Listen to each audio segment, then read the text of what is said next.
अस्सलामु अलैकुम वरहमतुल्लाहि वबरकातुह। मोहतरम भाइयों, बुज़ुर्गों, दोस्तों, आज से 2 रोज़ पहले हमने अपने चैनल पे शीरीन फ़ातिमा, जिसने पहले शोहर से 4 बेटियां पैदा हुई तो शोहर ने उसको तलाक़ दे दिया, दूसरे शोहर से 2 बेटियां पैदा हुई, वो मर गया, बेचारी बेवा हो गई। अब 6 बेटियों की परवरिश करना है तो उसने डांस का काम शुरू कर दिया। शादी ब्याह के फंक्शनों में जाके वो एक डांसर बन गई और फिर किसी से उसके नाजायज़ ताल्लुकात हो गए। उससे भी एक बेटा पैदा हुआ और जब ये उससे कहने लगी कि मेरे से निकाह कर ले तो उस इंसान ने उसका कत्ल कर दिया। ये वाक़या हम अपने चैनल पे ऑलरेडी अपलोड कर चुके हैं। आज हम जो है ना मुसलमानों के बेहिसी पर कि ये शीरीन फ़ातिमा उस शहर की रहने वाली है जो मुसलमानों का शहर कहलाता है, उस महल्ले में रहने वाली है जो मुसलमानों का महल्ला कहलाता है, उस बस्ती की रहने वाली है जहाँ पे अभी थोड़े दिन पहले ईद मिलाद के प्रोग्राम में 2 ग्रुप में आपस में झगड़े हो गए डीजे को लेकर। यानी जो कौम डीजे पे करोड़ों रुपये खर्चा कर रही है, जहाँ पे दिखावे पे, जहाँ पे शादियों में, जहाँ पे वलीमे में, जहाँ पे इस तरह की फजूल रसूमात के ऊपर करोड़ों रुपये खर्च किए जा रहे हैं, वहीं पे एक मुसलमान जो अपनी 6 बेटियों की परवरिश के लिए जिस्म फरोशी के काम पर और जो नाचने गाने पे मजबूर हो जाती है, मेरा सवाल है ये कि क्या ये मुसलमान कौम के चेहरे पे बदनुमा दाग ये तमाशा नहीं है? अफसोस की बात यह है जो कौम डीजे पर जिस नबी के नाम पे ईद मिलाद का प्रोग्राम मना के जिस हैदराबाद शहर के अंदर डीजे पर, वो भी अमीरों का डीजे अलग है, गरीबों का डीजे अलग है, और उसी के अंदर अमीर और गरीबों में इस मसले को लेके झगड़ा हो गया कि अमीर लड़कों का कहना यह था कि हमारे साथ हमारी जो माशूकाएँ भी आई हुई है अपना जो है पूरा डीजे में परफॉर्मेंस करने के लिए, गरीब जो डीजे वाले हैं उन लड़कों ने हमारी माशूकाओं को छेड़ा। अब उन्होंने देखा अमीरों की माशूका, यानी अमीरों का डीजे अलग, गरीबों का डीजे अलग बज रहा है और दोनों बज रहे हैं एक ही उन्वान पर, ईद मिलाद के नाम पर। उस शहर के अंदर ईद मिलाद के नाम पे डीजे बजाने के लिए करोड़ों रुपये है, क्योंकि उसमें नामवरी है, उसमें वीडियो बना सकते हैं, उसको स्टेटस पे रख सकते हैं, उसको यूट्यूब पे डाल सकते हैं। लेकिन उसी शहर के अंदर जहाँ पे मुसलमानों के बस्ती में रहने वाली, जिसके अतराफ में बड़े बड़े मदारिस चल रहे हैं, बड़े बड़े दारुल क़ज़ा कायम है, जहाँ पे बड़ी बड़ी खानकाहें भी हैं और बड़े बड़े पीरो मुर्शिद भी वहाँ पे बैठे हुए हैं, उन्हीं के पड़ोस के अंदर एक औरत भूख, इफलास, गुर्बत से तंग आकर अपने 6 बच्चों की परवरिश नहीं कर पाती है और जिस्म फरोशी के काम में लग जाती है। दाग है ये, दाग थप्पड़ है ये खानकाहों में बैठे हुए उन पीरो मुर्शिदों के ऊपर, जिनकी ढेरियाँ जो है ज़मीन को टच कर रही है और जिनके मीनारे जो खानकाहों के और मदारिस के और मसाजिद के जो मनारे हैं, माशाल्लाह वो जो है उनकी बुलंदियां और उनका रंग व रोगन जो है लोगों को अपनी तरफ अट्रैक्ट कर रहा है। लेकिन उसी पड़ोस के अंदर रहने वाली एक शीरीन फ़ातिमा मुसलमान औरत, जिसके पहले शोहर ने 4 बेटियां पैदा करके उसको तलाक दिया। सबसे पहला मसला यहाँ पे पैदा होता है मुसलमानों की खुद गर्जी और मफाद परस्ती के ऊपर कि एक औरत से जब तूने निकाह किया था, 4 बेटियां पैदा हो गई, वो बाप नहीं है बल्कि मेरी नज़र में वहशी जानवर है। कुत्ते और सूअर से भी ज़्यादा बदतर है वो इंसान जिसकी 4 बेटियां पैदा होने के बाद में वो अपने बीवी को तलाक देता है। वहशी जानवर और शैतान उससे ज़्यादा, शैतान से भी ज़्यादा बदतर है वो। उसको ये भी फिक्र नहीं हुई कि मैं अगर अपनी बीवी को 4 बेटियां पैदा होने के बाद में छोड़ दूंगा, वो 4 बेटियों की परवरिश कौन करेगा, वो 4 बेटियों को कौन संभालेगा। मैं इससे पहले भी बता चुका हूं कि हम मुसलमान सिर्फ नाम के हैं, रफ़ीक, शफ़ीक, शकील, जमील, ये हमारे नाम हैं। इस्लाम की हमको हवा भी नहीं लगी हुई है, एक बात याद रखो। मालूम ही नहीं है हमको, हमारे अंदर जो जानवरपना भरा हुआ है कि बेटी पैदा हो गई उसके बाद में हम खुद जानवर बन जाते हैं। और वो तो हैदराबाद का वाक़या है, जहाँ तो पूरा नाम जो है पूरा, यानी पूरा कल्चर इस्लामी और मुसलमानी और हर मसलक और हर मशरब की वहाँ पे जो है मसाजिद और मदारिस हर सब कुछ मौजूद है। उसके बावजूद भी मेंटालिटी जो है आज भी जो है यानी उन लोगों की तरह से बनी हुई है, बेदीन और बेईमानों की तरह से। बेटी पैदा होते ही उससे नफरत हो रही है और ये हर जगह का माहौल है। थोड़े दिनों पहले पालनपुर, जिसे दावत व तबलीग के लाइन से एक आइडियल माना जाता है, लोग मिसालें देते हैं, बोले वहाँ का पर्दा ऐसा है और जुब्बे वैसे है और जुब्बों की लंबाई ऐसी है और टोपियाँ वैसी है और पाजामों की ऊंचाई ऐसी है। उस शहर का एक वाक़या जहाँ पे पूरा ख़ानदान उलमा का ख़ानदान शुमार होता था, उस घराने का माहौल जहाँ पे जो लड़की थी वो ख़ुद एक आलिमा थी, जिसको बेटी पैदा हो गई तो वो उलमा के ख़ानदान के चेहरों के रंग बदल गए और उन्होंने उसको तानो तशनी करना शुरू कर दिया उस लड़की को।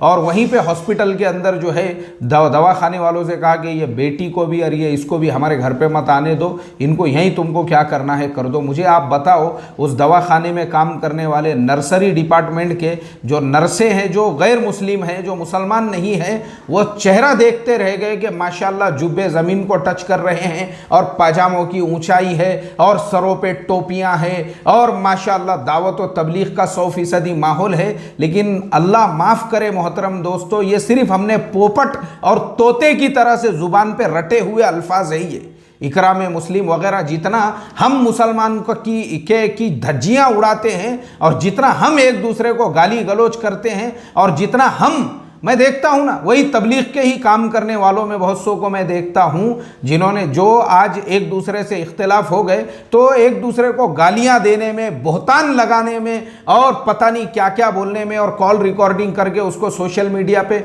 ये इकराम मुस्लिम है रे? किधर से भी रहो तुम, इधर से रहो क्या उधर से रहो, इकराम मुस्लिम ये है क्या? मेरा सवाल है ये। कुत्ते और सुअरों के अंदर एक दूसरे का इकराम होगा, तुम्हारे अंदर इकराम नहीं है। हाँ, जुब्बे है, जुब्बे तुम्हारे पास, जुब्बे है, जुब्बे, लेकिन जितनी गीबतें, चुगलियां, बहतान तुम्हारी मजलिसों के अंदर है, शैतानों की मजलिसों में भी नहीं होंगे। शैतान भी दूसरे शैतान की बुराई करने से पहले 10 बार सोचते होंगे। तुम तो उसका भी ख्याल नहीं रखते, बल्कि अपने ही एक दूसरे के जो है ऊपर धज्जियां उड़ाने में, बहतान लगाने में, किसी ने दूसरा निकाह कर लिया है उस पर जिना की तोहमतें लगाने से हम बाज नहीं आते हैं। शर्म आना चाहिए। यहां तक हमारी ढेरियों तक दाढ़ियां और खाली जुब्बे जो है लोगों को धोखा देने के वास्ते में शर्म आना चाहिए। शर्म ऐसों को, इकराम मुस्लिम की जिनको हवा भी नहीं लगी। तो खैर, असल टॉपिक तो यही है हमारा कि हम खाली पोपट के जैसा, तोते के जैसे रटे हुए अल्फाज हैं हमारे पास, लेकिन हमारे यहाँ पे भी जब बेटी पैदा हो जाती है ना, चेहरों के रंग बदल जाते हैं हमारे। काहे के मुसलमान है रे हम, काहे के मुसलमान हैं?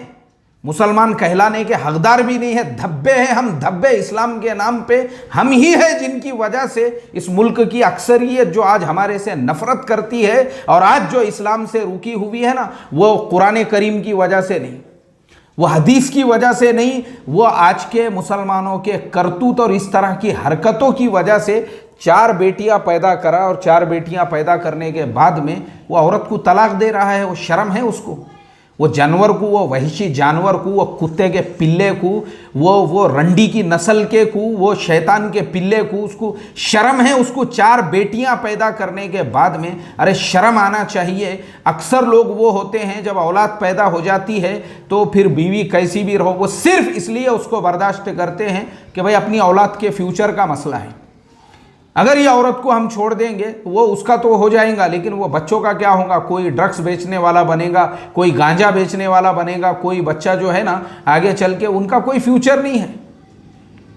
अफसोस की बात है, जो 4 बेटियां पैदा करने के बाद उसने तो दूसरी औरत किया होगा, अय्याशी में लगा हुआ है अब उसके साथ में।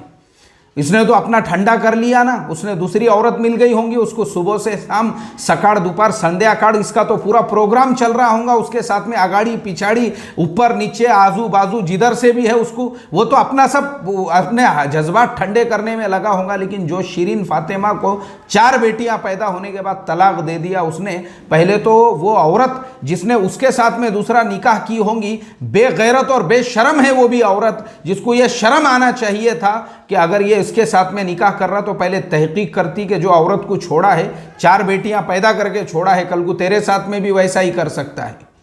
अफसोस की बात है, ये देखने को तैयार ही नहीं है। हम अंधे हो चुके हैं, अंधे। वो शीरीन फातिमा 4 बेटियां पैदा होने के बाद में उस हराम के पिल्ले ने उसको तलाक दिया। मेरी नज़र में सबसे बड़ा वहशी जानवर तो वो खुद है। और फिर दूसरे नंबर पे और उसको दूसरे शोहर बिचारी, अब क्योंकि उसने क्या की, शीरीन फातिमा ने बिल्कुल सही की कि उसने जो है दूसरा निकाह की और निकाह करने के बाद दूसरे शोहर के साथ में रहने लगी। अब वो दूसरे शोहर से भी 2 बेटियां पैदा हुई। मसला फिर बेटियों का आया, इसको बेटियां ही हो रही है। पहले शोहर की 4 है, अब दूसरे शोहर की 2 है। और उसने भी जो है पता नहीं उसके साथ में ऐसा क्या हो गया, वो भी मर गया। मरने के बाद अब 4 बेटियां, कौन जिम्मेदारी संभालेगा? मुझे आप बताओ मोहतरम दोस्तों, ये उस हैदराबाद का मैं बता रहा हूँ, वो शीरीन फातिमा के घर का, मुझे वहीं से एक ने, हमारे इस्लाह मुआशरा के मेंबर ने फ़ोन किया और उसने मुझे बताया, मुफ्ती साहब मैं खुद उसके पड़ोस में रहता हूँ, उसी महल्ले में रहता हूँ। बोले यहाँ से ये पूरे एरिया के अंदर बड़ी बड़ी खानकाहें हैं, बड़े बड़े पीरो मुर्शिद ऐसी बड़ी बड़ी ढेरियाँ लेके अपनी जो है वो बैठे हुए हैं। बोले वो बड़ी बड़ी ढेरियां लेके अपनी, उनकी ढेरियां जो है ज़मीन को टच कर रही है, वो भी यहाँ पे बैठे हुए हैं। बड़ी बड़ी खानकाहें हैं, बड़े बड़े मदारिस है, यहाँ पे बड़ी बड़ी मस्जिदें हैं। उनके ऐसे रिकॉर्ड टूट चुके हैं मीनारों के खर्चों के, और उसके बावजूद में भी वो शीरीन फातिमा 6 बेटियों का कोई पुरसाने हाल नहीं उसका।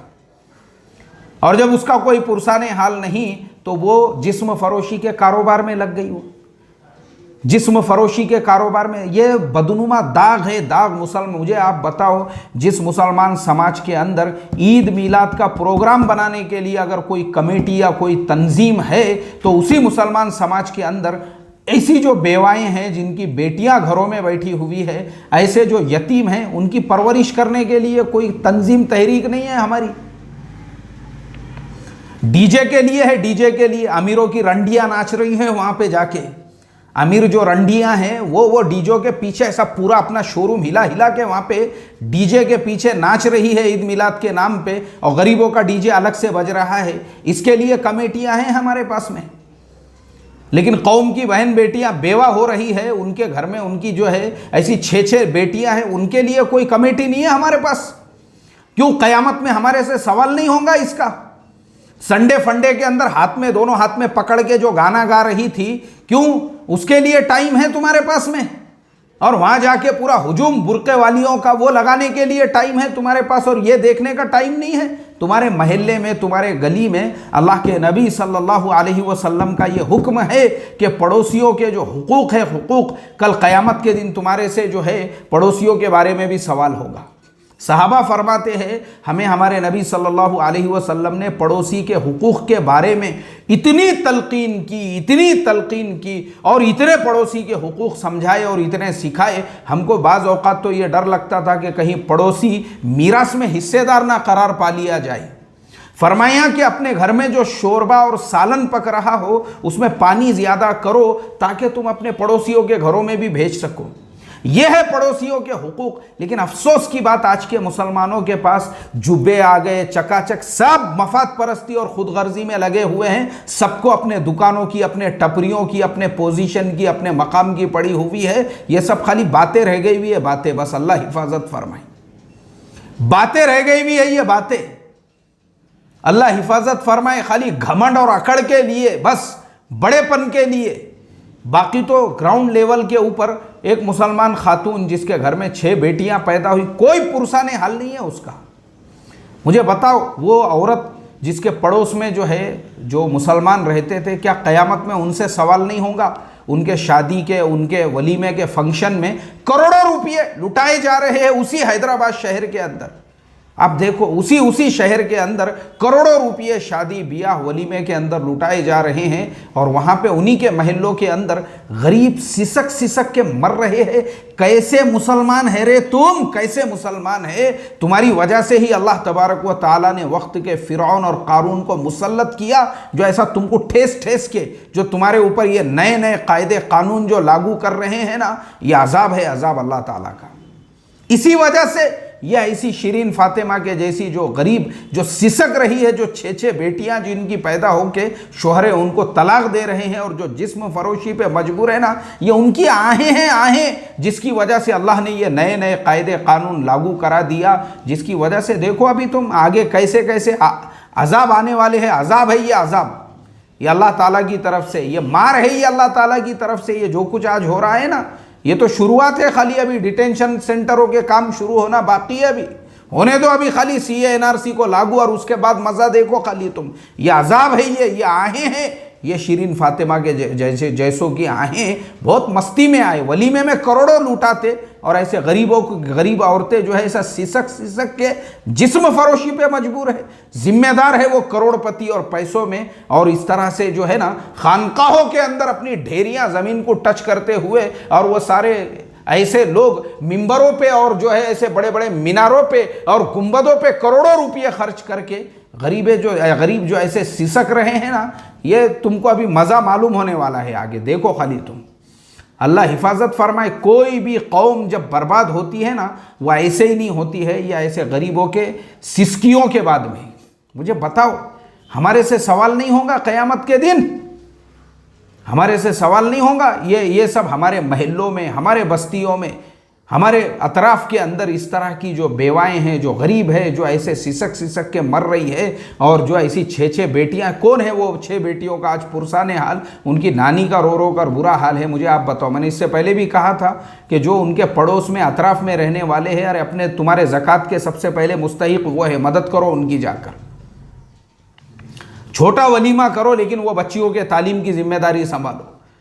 अल्लाह हमारी कौम के हाल पे रहम फरमाए। इसीलिए भाई मैं हमेशा बोलता हूँ, अपने हर महल्ले में ख़ुद अपना एक फाउंडेशन बनाओ, अपनी एक कमेटी बनाओ, महल्ले के अंदर ऐसा निज़ाम बनाओ कि पूरे महल्ले में किसके घर में फाका नहीं होना चाहिए, किसकी ईद वो गुर्बत में नहीं होना चाहिए। रमज़ान का महीना है, बग़ैर इफ्तार के कोई घर नहीं होना चाहिए। अरे बहुत सारी 4 दीवारियाँ ऐसी होती है ना, खाने को नहीं रहता वहाँ पे खाने को, हमको उसका एहसास भी नहीं है। और लोग अपने यानी लोग जो है अपनी इज़्ज़त की वजह से दूसरे के सामने उसका इजहार भी नहीं करते। हम ऐसे हालात का शिकार हैं। इसलिए भाई अपने पड़ोसियों का, अपने अतराफ़, अगर आप ये नहीं चाहते हैं कि आपके महल्ले में कोई शिरीन फातिमा, और आपके गांव में और आपके बस्ती में ऐसी कई शिरीन फातिमा होंगी जिनके घरों के अंदर जो है उनकी यतीम बेटियां सिसक रही होंगी, उनका ख्याल रखो, दुआएं लगेंगी। अल्लाह ताला हम तमाम को अमल की तौफीक अता फ़रमाए। अस्सलामु अलैकुम व रहमतुल्लाहि व बरकातुहू।